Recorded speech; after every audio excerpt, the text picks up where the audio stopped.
Voltei aqui, pessoal. Agora a gente já tá aqui com uma outra dinâmica aqui na gravação, né? A gente montou aqui algo bem profissional. Tem umas latas de leite aqui e uma régua. O celular agora está sendo sustentado por uma régua, né? Mas enfim, a ideia é essa, sempre passar um conteúdo para vocês, né? De uma maneira bem clara, que tenha também um campo visual legal para a partir do vídeo vocês aprenderem também, né? Então é o seguinte, aqui está o meu MDF, né? Como eu falei, de 3 milímetros. A minha base preta, dei 2 demãos, tá? Se você sentir que tem a necessidade de passar 3 demãos, dê 3 demãos. Importante que não fique visível o fundo, tá? Agora você pode me perguntar, Graciano, por que o preto, né?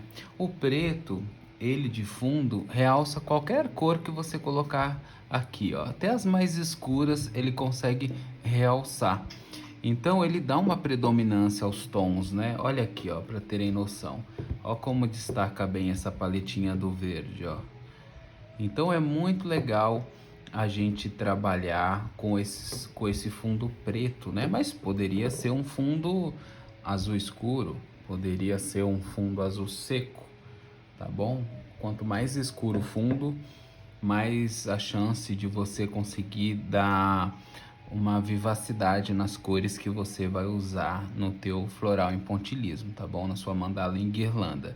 Então eu sempre escolho preto, porque é mais a certeza é muito grande de que eu vou fazer algo e vai ficar com uma, uma tonalidade bem destacada, né? Vai ficar com uma vivacidade muito melhor, né? Uma das dificuldades que as pessoas têm, né? Quando vão criar sua mandala é encontrar o centro. Eu lembro que quando isso há 6 anos atrás eu comecei a criar mandalas, eu tive que me virar, eu tive que desenvolver o meu método, né? Porque não tinha cursos naquela época, né? Hoje você tem uma oportunidade de ter um orientador, de ter uma pessoa que desenvolveu a metodologia e te passar, assim como a gente está fazendo com vocês, né? E aí eu não tinha essa oportunidade e eu tive que desenvolver algo ali para que me desse a simetria, né? Então, o melhor caminho para se alcançar a simetria é a geometria aplicada. E eu lembro que eu falei, eu preciso achar o centro. E como eu vou achar o centro do mandala, né?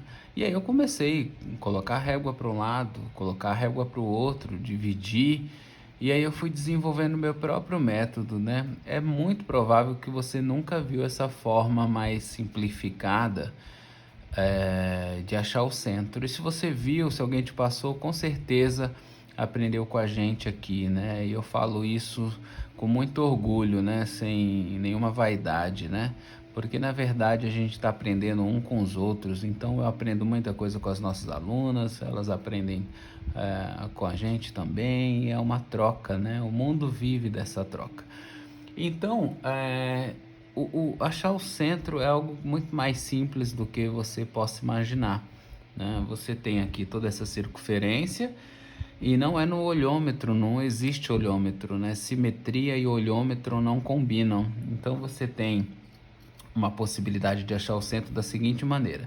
Você coloca aqui na extensão a régua, né? Tô com uma régua escolar, tá? Vou reforçar. Se eu tô trabalhando com MDF de 30 centímetros, eu posso sim utilizar uma régua escolar, um compasso escolar, né? Se passar desse diâmetro, a régua tem que acompanhar. Então, uma mandala de 50 centímetros tem que ter uma régua de 50 centímetros. Uma de 60 centímetros tem que ter uma régua de 60 centímetros. Pode ser que você compre logo uma régua maior e aí você vai conseguir trabalhar com esses diâmetros que eu citei agora, já com seu material adequado, né?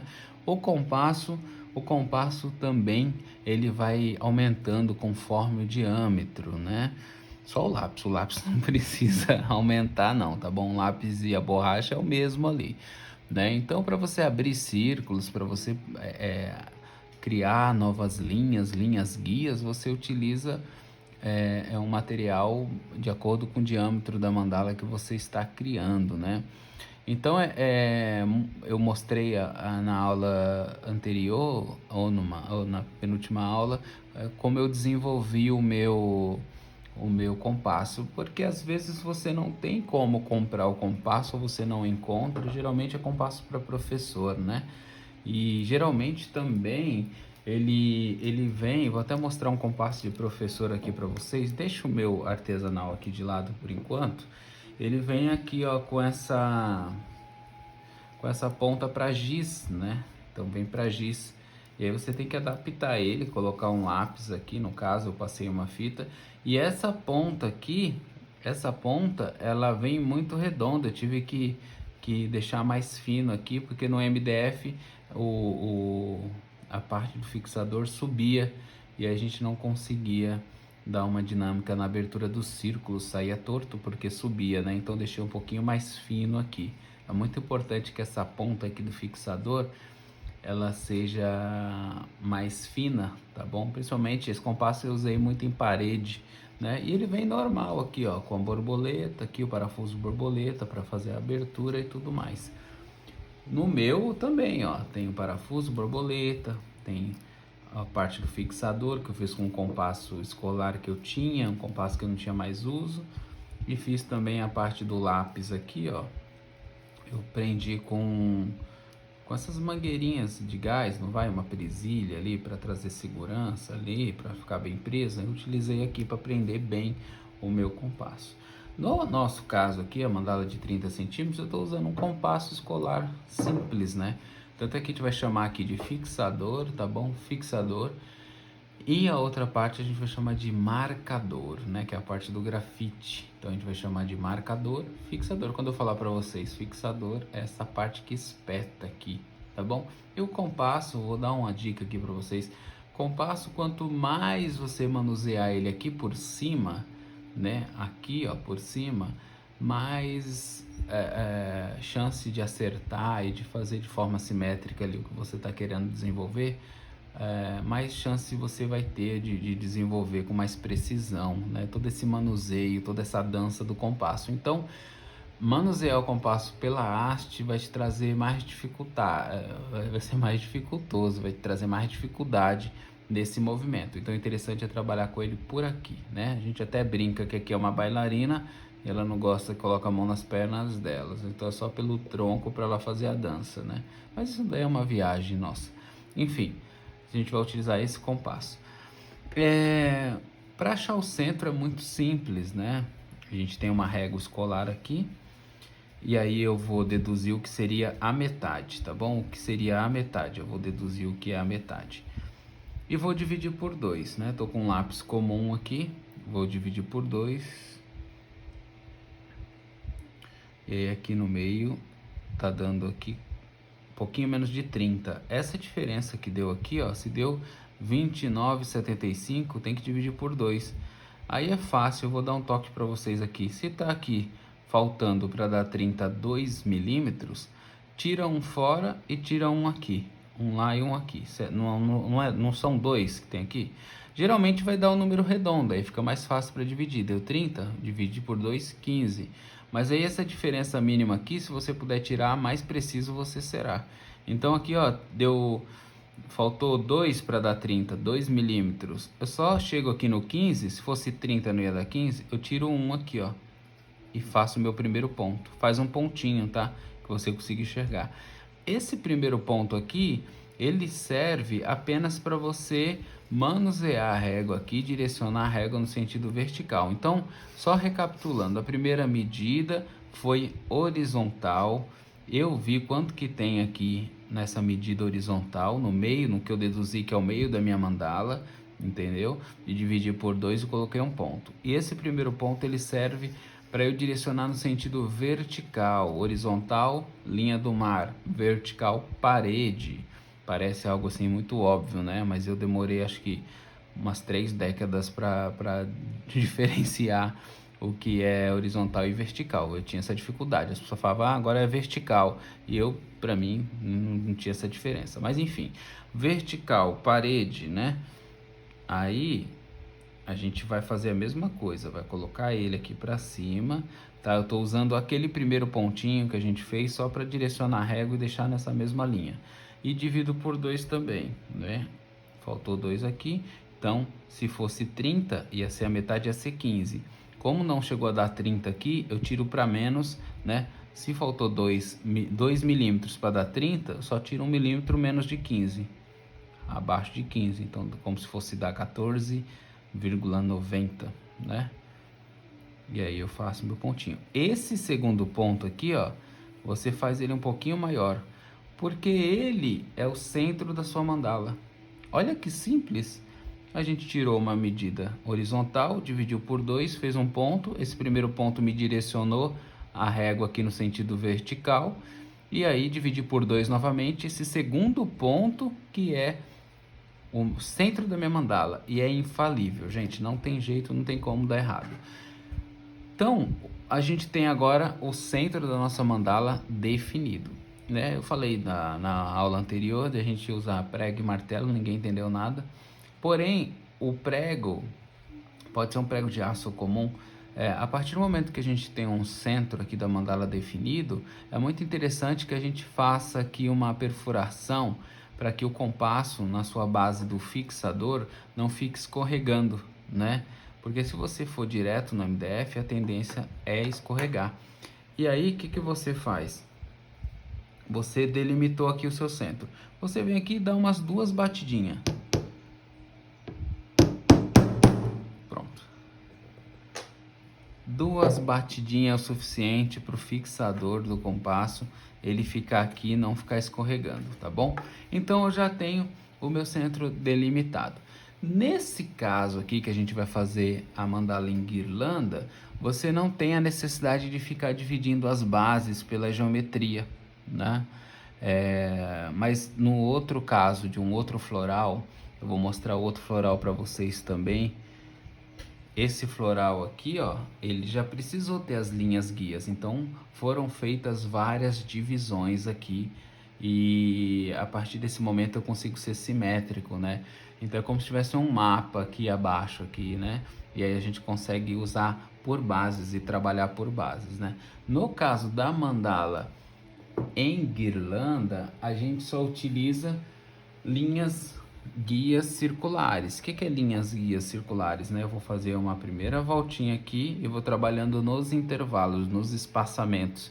Depois eu vou usar de novo o compasso, fazer uma outra voltinha e vou trabalhando nos espaçamentos, né? Esse método aqui, mandalas em guirlandas, ele traz para você muita noção, uma de simetria, porque você vai trabalhar a primeira linha guia, você vai trabalhar aqui de forma perfeita. E aí depois você vai trabalhando nos intervalos, encaixando os dots nos intervalos. E também ele traz uma noção muito boa de temperatura das cores. É como se fosse um grande treino para você ter um relacionamento com as cores, né? Então a ideia é essa aqui. Sendo assim, a gente tem aqui, né, o nosso MDF, já está com a base pretinha, já tem esse furinho aqui, que é o centro da nossa mandala, né? E aí agora a gente vai puxar a primeira linha guia. Eu aconselho que essa primeira linha guia, você abra ela com... Pode ser com 2 centímetros. Então faz um pontinho aqui, ó, o zerinho tá aqui em cima do centro da mandala.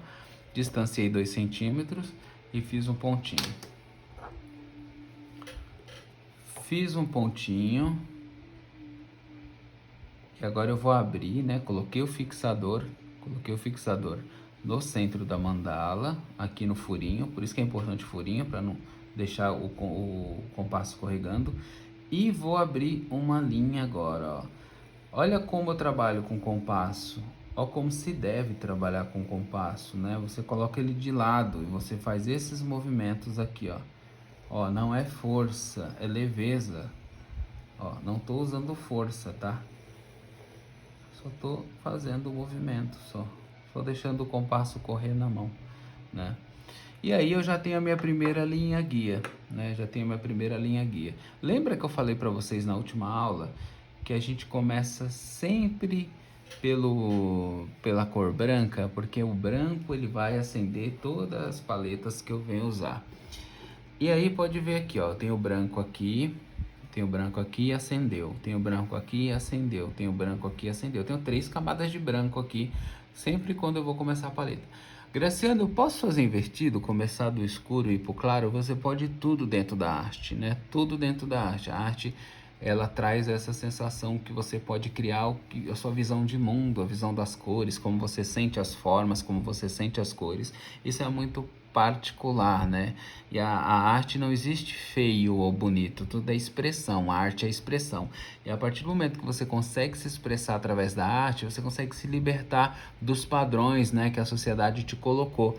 Então você consegue ser livre, né? A arte, ela sempre, isso é não só através das mandalas, através da pintura, através da música também, através das artes cênicas, né? E a arte é libertadora nesse sentido, né? Que você consegue colocar para fora tudo que você está sentindo, suas emoções, a sua bagagem também durante essa vida, suas sensações. Então é muito bacana você se permitir a criar novas formas, trazer novas tendências. Hoje em dia você tem a moda, né, que ela dita muito o ritmo das cores também. Você tem uma cor mais destacada, uma cor na moda, e você consegue trazer para mandala, né? Então a mandala, ela te permite muito a criar além do que você já está ali padronizado no caso, né? Então seja livre, tá bom? Aí o que eu vou fazer aqui agora, eu vou fazer a minha primeira linha de pontilhismo, né? Então o meu branco aqui já está preparado. Eu vou utilizar um boleador de metal, tá bom? Indico. Essa agulha é a única que eu comprei até hoje. É impressionante que eu dou a sorte de ganhar muito boleador. Eu ganho das alunas, né? As alunas compram e é uma forma de carinho, eu fico muito feliz por isso. E, e aí no início eu ganhava chocolate, ganhava pão de mel, eu gostava muito de alfajor e tudo mais, só que eu fui ficando redondinho, aí eu falei, opa, vamos mudar esses presentes aí. Aí eu comecei a ganhar boleadores, então elas botaram eu para trabalhar. Mas essa agulha foi a única agulha que eu comprei, né? Essa agulha eu paguei na época R$ 34, é uma agulha de metal, é para a vida inteira, é o que eu falo. Boleador de metal você vai conseguir passar até para os seus netos. Então eu gosto muito, eu tenho até um certo apego, né? Porque eu já estou habituado com essa ferramenta, então consigo ser muito mais preciso com ela, né? E na época, eu acredito que uns 3 anos atrás, esse curso aqui que eu estou passando para vocês, a gente está gravando aqui no mês de dezembro, finalzinho de dezembro de 2020. E acredito que em 2018 ou 2017 estava R$ 34. Esse boleador aqui é o que a gente vai usar. Boleador é o seguinte, gente, a gente fala agulha de boleador. Ele tem as esferas, né? A gente chama isso de esferas. Sempre antes de você ir direto para o MDF, é bom você ter uma folha de sulfite ou uma folha A4, não sei como você fala, e ir testando. Porque cada agulha dessa ela te traz um resultado de boleador, um resultado de pontinho, de tamanho de dot. É óbvio que eu não vou fazer um dot enorme, eu não vou fazer um dot enorme apenas com esse boleador menor. Então tenha uma folha para você fazer os seus testes, para você ir sentindo, porque você até pode ter a numeração, né? Por exemplo, o pinta bolinha, ele traz essa numeração aqui, ó. Vou mostrar um aqui para vocês, ó, 2, 2, 5, 3. Só que às vezes isso daqui some também, pela tinta ou pelo uso também. Então é interessante você olhar o boleador, né, e já saber qual resultado você vai ter. O tamanho do dot que você vai ter é correspondente ao tamanho da esfera, da ponta da esfera, simples assim. Quer ver? Vou demonstrar para vocês aqui, ó, a diferença no caso do metal, ó. Eu sei que eu vou ter um dot desse tamanho aqui, se eu carregar ele de tinta e colocar ele para aplicar a tinta na superfície onde eu desejo, né? Então, ó, são tamanhos diferentes. Agora não adianta eu querer esse resultado aqui com esse aqui, ó. Não faz muito sentido. Então eu quero que vocês tenham essa percepção. A ideia também não é vocês só reproduzirem a técnica, vocês terem essa noção de que eu posso ser muito íntimo do meu material e eu posso já saber qual resultado determinada ferramenta vai me trazer. e qual resultado que eu estou esperando, qual resultado que eu quero. Então eu acho isso muito válido, a gente já ter essa percepção do uso da ferramenta. Então treinem sempre no papel para saberem o tamanho que aquele boleador vai te trazer no formato de dot. Então eu tenho o meu branco aqui, eu vou começar a pontilhar para vocês. Eu sempre dou uma balançadinha na tinta porque é importante que a tinta ela fique bem fluida, né? E falando sobre rachar o dots, né, que eu fiquei devendo para vocês, aqui, de acordo com os nossos testes aqui, a gente percebia que o dots ele rachava por falta de hidratação da tinta, por falta de água na tinta, né? Para ser mais claro. E aí a gente percebia que o dot ele rachava muito quando a tinta estava da metade do frasco para baixo, né? E aí a gente falava, não é normal, e era muita coincidência se fosse, né? Só no final ali da quantidade do pote ele ficar mais tendencioso a rachar o dot. E é complicado quando um dot racha, porque ele te deixa com uma insatisfação enorme, né? Então a ideia é que ele não venha rachar. Aí a gente começou a colocar água, mas muita água, Graciano. Quantos ml de água? Não, 2, 3 gotas. A gente colocava de água, mexia e isso foi drasticamente reduzindo a quantidade de rachaduras nos nossos pontinhos, nos nossos dots, né? Porém, já ouvi relato de pessoas que compraram tinta nova, abriram um frasco e mesmo assim rachou. Eu aconselho colocar uma, duas ou três gotas, dependendo da quantidade que você já tem no frasco, duas, três gotas d'água, tá bom? De água, que aí vai deixar a tinta sempre hidratada, né? Cidades que são secas, né? No sentido do ar mais seco, a tendência é muito grande de rachar, então tem que prestar muita atenção na hidratação da tinta. Beleza? Essa é a nossa experiência com dots rachados aqui. Deu muito certo, por isso que a gente traz para vocês, né? Sempre embasados por uma experiência que a gente tem aqui no nosso dia a dia, aqui criando as mandalas. Então vamos lá. Minha tinta está bem fluida. Eu vou fazer minha primeira linha aqui. Já escolhi meu boleador, que a gente sempre começa com um dot menor, né? Para dar o próprio efeito de expansão. Então aqui eu já vou colocar um. Eu utilizo muito o dedinho, porque o dedinho ele me dá um apoio, né? Como se eu fosse já apoiado pelo dedinho para eu saber se eu devo aproximar ou não. Aí eu não vou de uma vez, eu vou e vou só remarcando. Posso até aproximar um pouco mais para vocês. É importante que vocês tenham esse campo de visão. Ó, meu dedinho apoiado.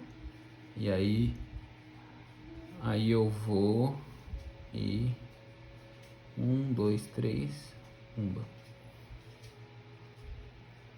1, 2, 3. E aí a gente vai fazendo todos do mesmo tamanho, muito importante. Aproveita, já que está nesse movimento, vai girando o MDF para facilitar, né, a aplicação dos dots. Eu vou fazer aqui, de cada cor, eu vou fazer duas camadas, tá bom? Que eu quero alcançar mesmo um efeito bacana com o branco. Só fiz uma única linha guia. E aí eu vou trabalhando bem no meio. Graciano, o dot, que é esse pontinho que a gente está fazendo, ele tem que ficar abaixo da linha ou acima da linha? Não, na verdade, ele tem que ficar em cima da linha, como se a linha passasse no meio dele, tá bom? Como se tivesse metade do dot para cima, metade para baixo e a linha no meio. Então, claro que você pode trabalhar ele para fora da linha, mas para ser mais preciso, eu indico trabalhar dessa maneira aqui, tá bom? Mira bem na linha e vai.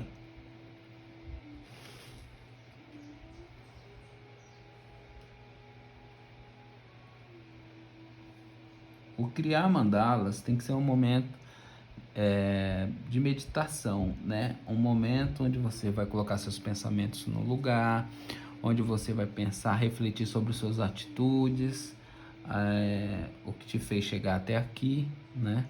Sua trajetória de vida, o que você aprendeu. Então é um momento muito intimista, né? Eu procuro muito criar mandalas no silêncio, né? Porque é bastante introspectivo, né? Porque ao mesmo tempo que você está fazendo uma arte, você está de uma forma intuitivamente aqui criando, você está organizando suas emoções, organizando seus sentimentos. Então é muito importante saber que isso daqui é um ritual. Criar mandala é um ritual, porque trabalha muito com as energias, né? Do lugar onde você mora, as suas energias também. É bem gostoso trabalhar essa parte terapêutica da mandala, né?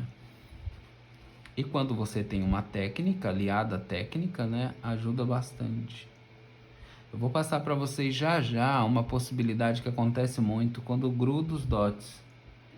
Mas antes disso eu quero passar o final da linha para vocês. O final da linha é bem curioso porque às vezes você fala, mas será que vai dar a quantidade de dots que eu estou colocando aqui? Será que não vai ficar apertado? E aí eu dou uma dica muito boa que eu faço aqui.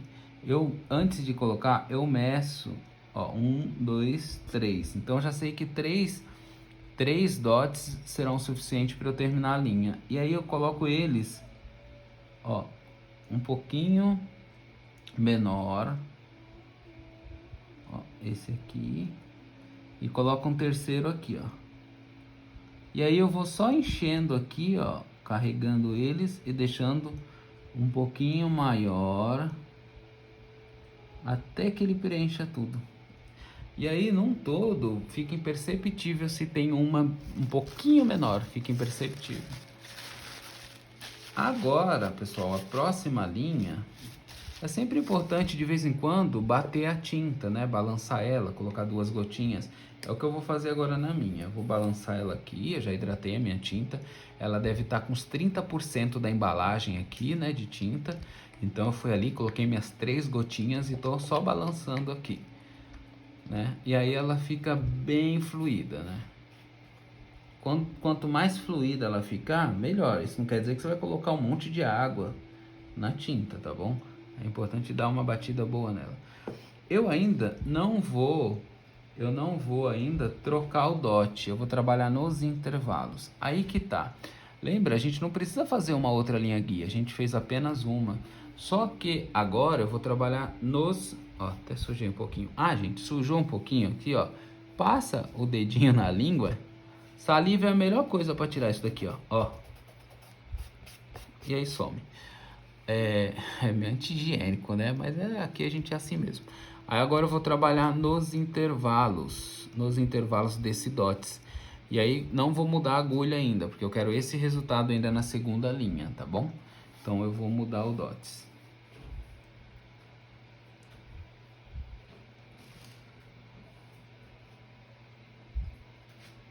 Aqui por aproximação.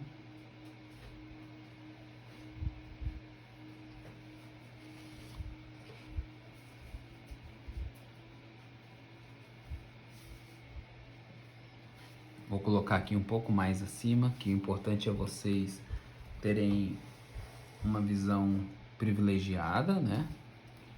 Agora ficou bem mais próximo, ainda mais que agora a gente vai avançar nessa técnica do intervalo, é importante. E a gente vai trabalhando nos intervalos, ó.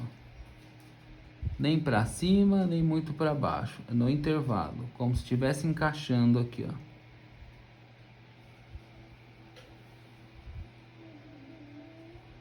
E a gente vai trabalhando nos intervalos. Se você fez a primeira linha de uma maneira bem correta, por isso que eu falo que a gente tem que mirar a linha e colocar o dots, fica muito mais fácil para você acertar o intervalo, né? Vai ficando muito mais simétrico também.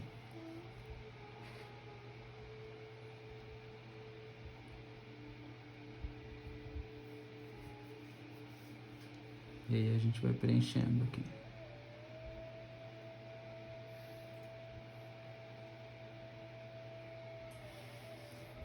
a gente ainda vai usar o compasso. A gente vai abrir novas linhas ainda.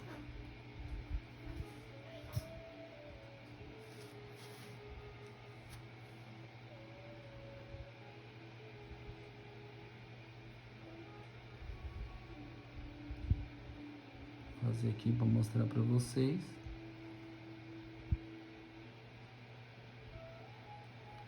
Aí daqui a pouco, na próxima linha, eu já vou para minha primeira paleta, tá bom, gente? Tô começando com branco aqui na finalidade de acender essa paleta que eu vou vir usar.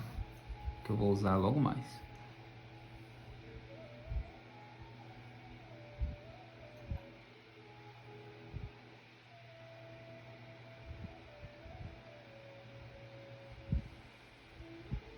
Aí. Aqui tá pronto. Agora eu vou trocar a agulha, então dessa ponta, que eu quero um resultado maior agora, eu vou passar para outra ponta, tá bom? Minha tinta já tá aqui, começando pelo verde água. Deixa eu mostrar a sequência para vocês. É a paleta do verde que eu vou usar, tá bom? Desse verde mar. Então a gente tem essa sequência aqui, que eu vou usar agora. É um verde água, um turquesa e um verde vivo, tá bom? Todas PVA. Todas PVA. Começando pelo verde água, né? Lembrando que eu tô numa sequência de claro para o escuro. E continuo trabalhando nos intervalos. Não abro outra linha guia. Continuo trabalhando nos intervalos. Sempre por aproximação, usando o meu dedo aqui para que eu não perca esse equilíbrio aqui da mão.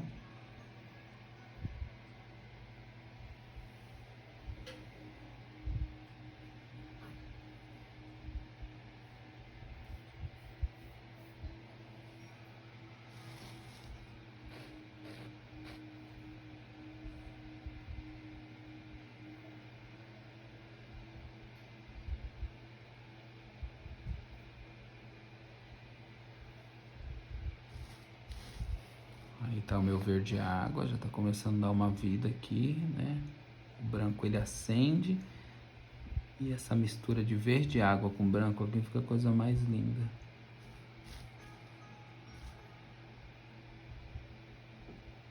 A gente tem outras metodologias também, né, avançadas, que é o floral em esferas, que a gente desenvolveu aqui dentro do ateliê, e o floral geométrico também, né? O esferas, ele nasceu do pontilhismo, né? Como se o pontilhismo tivesse, claro que tem um método por trás disso, né? Mas é como se o pontilhismo tivesse tomado um fermento. E ele cresceu, cresceu, cresceu, se transformou em esferas. E aí tá voando aí pelo mundo aí, né? O legal desses conteúdos nossos, né? É que permite que você crie sua identidade através do método que a gente está te oferecendo. Esse era o maior desafio nosso e a gente alcançou. Seria muito injusto com vocês só reproduzir algo que a gente criou, né? Ia estar muito relacionado à nossa característica aqui, à nossa identidade visual, identidade artística também. E aí a gente tem o floral em esferas e tem o floral geométrico. O floral geométrico já é pintura com pincel, desenho, né? Ele é bem técnico mesmo, mas traz resultados surpreendentes.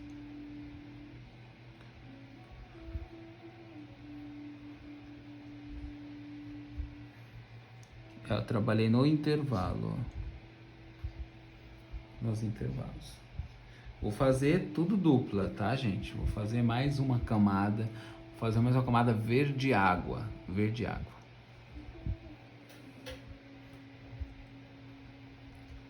Viu como dispensa uma linha guia? Não há uma necessidade. Você trabalhando nos intervalos, você consegue ser muito assertivo.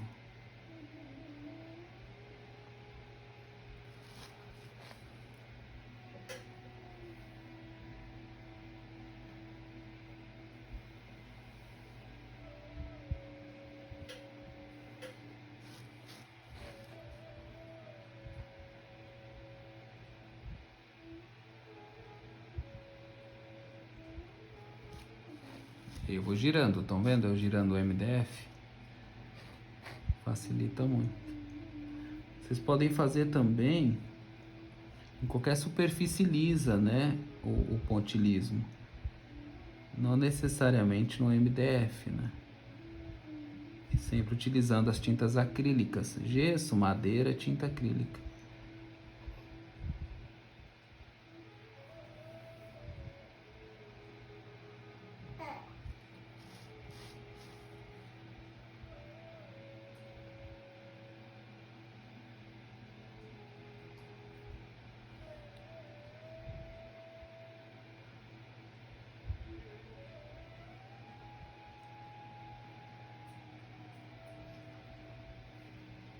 Sempre nos intervalos.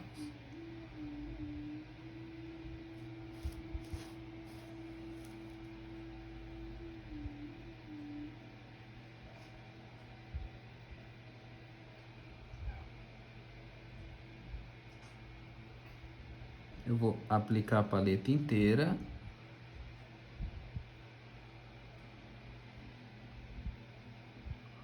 E aí a gente abre uma nova linha guia. Abrir uma nova paleta. Que a gente vai se destacar, né? O floral em guirlanda, ele tem a ideia de deixar destacado, né? Então você tem uma paleta aqui, e aí você abre uma outra e abre uma outra, para dar esse efeito mesmo, né? Não é tudo junto. Eu poderia trabalhar nos intervalos e até o final da mandala. Mas não, a ideia é a gente fazer algo com que a gente abra várias guirlandas, né? Por isso que leva esse nome, mandala em guirlanda. Que fica muito legal também para você colocar ela na porta de casa. Ó, vou mudar de cor, vou pro turquesa, tá bom? Para colocar na porta de casa, como se fosse uma guirlanda mesmo, fica muito legal. Ou como mandalinha de mesa, como a gente mostrou aqui no nosso curso. Agora eu vou pro turquesa, com o mesmo boleador, não troquei, tá bom? A esfera é a mesma aqui.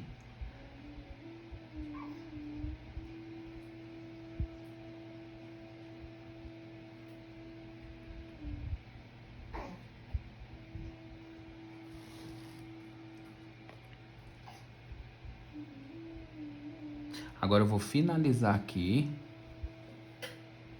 E já já eu volto, né, com a próxima guirlanda. E assim a gente vai seguindo. Você vai fazendo daí e eu vou fazendo daqui, tá bom? Então me aguarda aí que eu já volto. Até mais.